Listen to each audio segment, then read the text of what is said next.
Baik, pendahuluan farmakognosi kali ini, kita akan membahas tentang dasar-dasar dari vitamin. Sebelum kita membahas ke rumus strukturnya, kemudian juga pemanfaatan vitamin dalam bidang farmasi yang lebih advance, kita baiknya mengenal terlebih dahulu dasar-dasar dari vitamin itu apa, kemudian sumbernya dari mana, kemudian suplementasi dosis penggunaannya itu seberapa. Ya, langsung saja. Untuk pokok bahasan kali ini, vitamin dan mineral. Nah, kita akan lebih fokus ke vitamin. Kemudian kita akan fokus ke definisinya, kimianya, fungsi, sumber alamnya dari mana, dan bagaimana kasus-kasus hipo dan hipervitaminosis itu. Definisi vitamin itu sendiri, itu vitamin merupakan senyawa organik yang tidak dapat disintesis oleh tubuh ya. Tapi dia itu sangat diperlukan untuk memelihara fungsi metabolisme dan juga pertumbuhan normal. Jadi kalian kalau misalnya mau fungsi metabolismenya bagus, kemudian pertumbuhannya normal, maka kalian harus mencukupi diri kalian dengan vitamin yang cukup. Nah, ini adalah vitamin yang esensial ya. Kemudian juga definisi vitamin itu berperan sebagai prekursor enzim dan juga hormon, serta koenzim dan juga antioksidan. Dan vitamin itu sendiri juga memiliki variasi kimia dan fungsi metabolik. Kemudian dia dalam tubuh juga dibutuhkan dalam jumlah yang sedikit, dalam mikro atau miligram per hari saja sudah cukup. Kemudian vitamin itu tidak menghasilkan energi dan bukan bahan pembangun struktur sel. Sejarah nama vitamin itu adalah pada awal abad ke-20, percobaan Hopkins mengkaji nutrisi tikus. Itu terdapat accessory growth factors dalam susu yang ditambahkan pada pakan tikus. Kemudian pada tahun 1911, Casimir Fung menyembuhkan beri-beri dengan senyawa amina yaitu tiamin, yaitu adalah vitamin yang vital. Itu asal-usulnya. Kemudian struktur variasi dari vitamin itu sangat variatif sekali, yaitu dapat berupa molekul sederhana maupun molekul kompleks. Kemudian juga vitamin itu dia digolongkan jadi dua besar seperti yang sudah kalian ketahui. Ada yang namanya vitamin larut dalam air, tapi ada juga vitamin yang larut dalam lipid. Nah, nanti ini berguna sekali untuk kalian yang memformulasi sediaan farmasi di mana ada bahan vitamin di dalamnya. Nah, kalian nanti perlu memperhatikan vitamin yang larut dalam air itu apa, dalam lipid apa, sehingga kalian bisa menemukan formula yang tepat sebagai pelarut dari vitamin tersebut.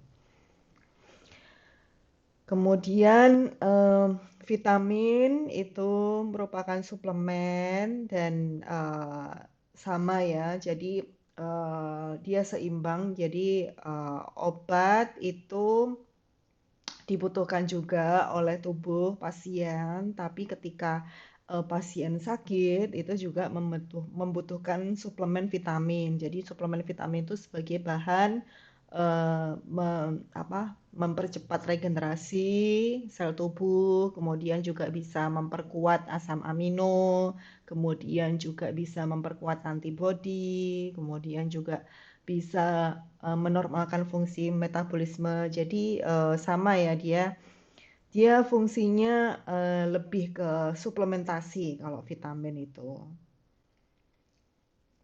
Kemudian vitamin itu sebagai tambahan untuk kebutuhan spesial dan tidak diperlukan pada saat menetapkan pola makan yang seimbang. Nah, vitamin itu digunakan untuk mengobati kondisi defisiensi vitamin atau untuk mencegah penyakit, ya. Kemudian penggolongan vitamin itu sendiri, vitamin itu ada yang larut dalam lipid dan juga larut dalam air. Kalian hafalkan saja yang larut dalam lipid itu adalah AD, yaitu vitamin A, D, E, dan juga K. Nah, jenis-jenis vitamin A itu seperti retinoid, terus kemudian vitamin E, tocopherol. Nah, itu perlu kalian kenal gitu ya sebagai seorang farmasis gitu. Kemudian juga vitamin B1 nama lainnya apa, kemudian vitamin B12 nama lainnya apa, ya kalian sebagai farmasis juga perlu mengenal gitu. Supaya nanti ketika memberikan vitamin, suplementasi vitamin ke pasien, kalian tidak salah memberikan gitu ya. Kemudian untuk vitamin A itu komponennya adalah retinoid. Jadi retinoid itu adalah retinol dan juga senyawa sejenis. Nah, umumnya dia stabil di suhu 20 derajat Celcius. Terus ada juga komponen karotenoid, yaitu yang terdiri dari beta karoten dan senyawa sejenis. Dia stabil di suhu 40 derajat Celcius. Kemudian itu maksudnya sampai ya, stabilnya sampai 40 derajat Celcius. Kemudian strukturnya retinol itu nanti ada gugus alkoholnya, hidroksinya. Kemudian untuk yang retinal itu adalah termasuk dalam golongan aldehid. Jadi ada rantai karbon, hidrogen dan juga oksigennya atau RCHO. R itu maksudnya rantai sampingnya. Kemudian retinal itu aktivitasnya hampir sama dengan retinol dan beta karoten itu juga dapat berubah menjadi retinol. Jadi di sini ya, jadi di sini dikenal yang namanya retinol ekivalen, yaitu aktivitas vitamin A yang sebanding dengan 1 mikrogram retinol atau 6 mikrogram beta karoten. Ya, nanti rumus strukturnya bisa dilihat dari seperti ini ya. Ya, yang ada gugus hidroksinya tentu saja itu retinol, kemudian yang ada rantai samping dan juga ada CHO-nya itu adalah retinal. Kemudian untuk fungsinya itu sendiri vitamin A itu adalah penting untuk pemeliharaan sel kornea dan epitel dari penglihatan. Terus bisa juga untuk membantu pertumbuhan gigi, kemudian reproduksi tulang gigi dan juga berperan dalam pembentukan dan pengaturan hormon. Selain itu juga vitamin A bisa membantu melindungi tubuh dari kanker. Sumbernya macam-macam, vitamin A itu bisa dari minyak ikan, bisa dari susu, keju, mentega, telur, dan beta karoten itu yang nabati bisa dari bayam, melon, ubi, wortel, dan juga labu kuning. Nah, vitamin A itu gangguan hipovitaminosis itu biasanya manifestasi klinisnya adalah terjadi kebutaan di malam hari, itu gejala awal dan bisa ada gangguan pada gigi, kemudian anemia, dan juga mempengaruhi sistem tulang dan saraf dan dapat mengakibatkan kelumpuhan atau gangguan pertumbuhan.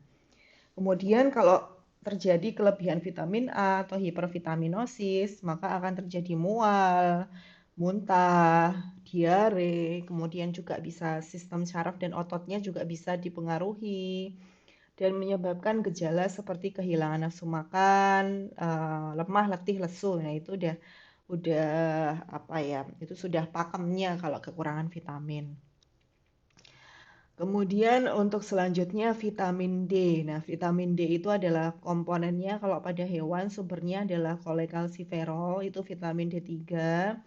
Kalau pada tanaman itu adalah ergokalsiferol atau vitamin B2. Strukturnya bedanya D3 dan juga D2 bisa dilihat dalam rumus strukturnya. Kemudian fungsi dari mohon maaf ya, bukan vitamin A ralat tapi vitamin D. Kemudian fungsinya itu berperan dalam absorpsi dan juga metabolisme kalsium. Kemudian vitamin D itu sendiri sumbernya juga kalau dari hewan itu telur, hati, ikan, susu.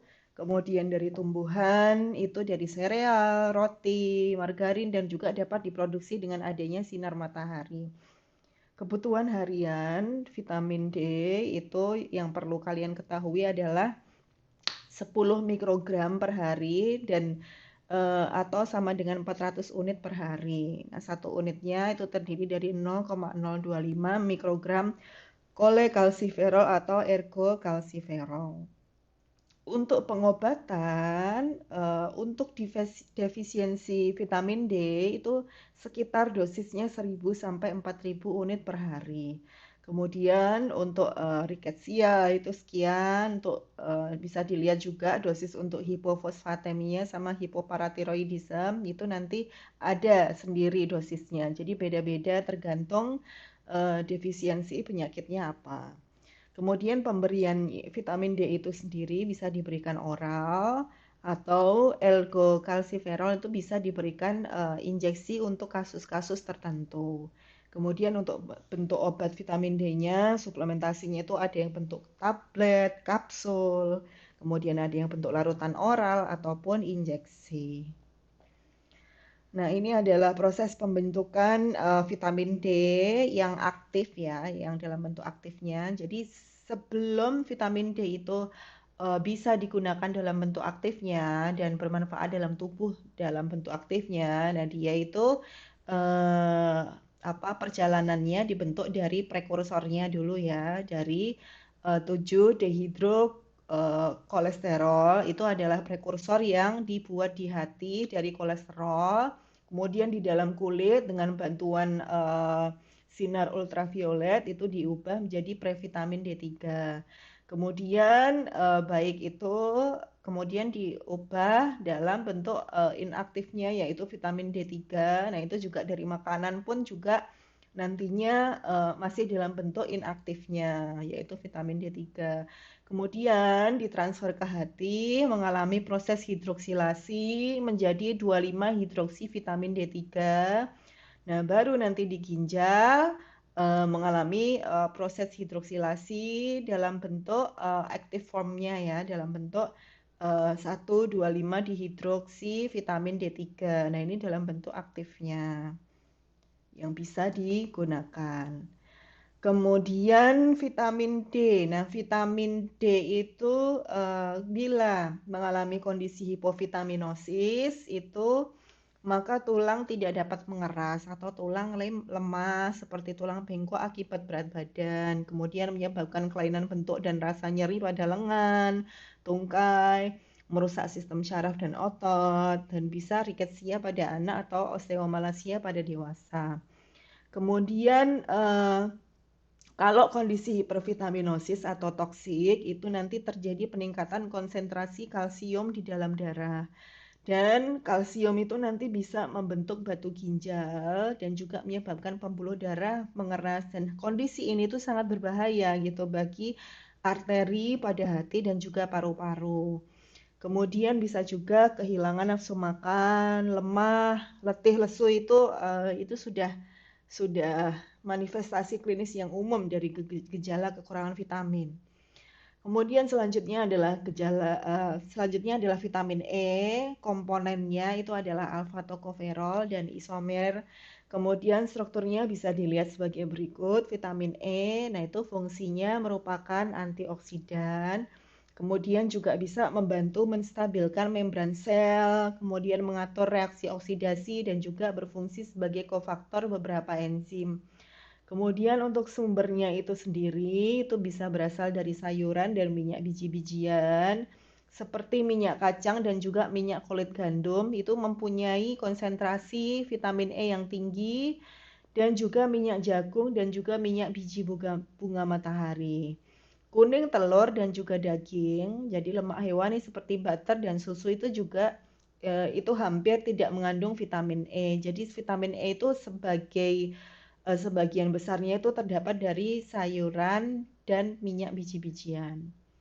Kemudian apa gejala kekurangan vitamin E? Nah, nanti seperti biasa gangguan sistem saraf dan otot yang bisa menyebabkan kelemahan, kemudian kesulitan berjalan, dan kalau kelebihan vitamin E itu bisa meningkatkan perdarahan. Itu kalau hitungannya lebih dari 800 unit per hari. Selanjutnya adalah vitamin K. Vitamin K itu komponennya adalah 2-metil 3-vitil 1,4-naftokuinon dan strukturnya adalah sebagai berikut. Nah, fungsinya itu adalah berperan dalam sintesis beberapa protein dan juga dalam proses pembekuan darah. Jadi vitamin K itu fungsinya untuk proses pembekuan darah. dan juga dibutuhkan untuk pembentukan tulang. Sumber utama dari vitamin K itu adalah eh,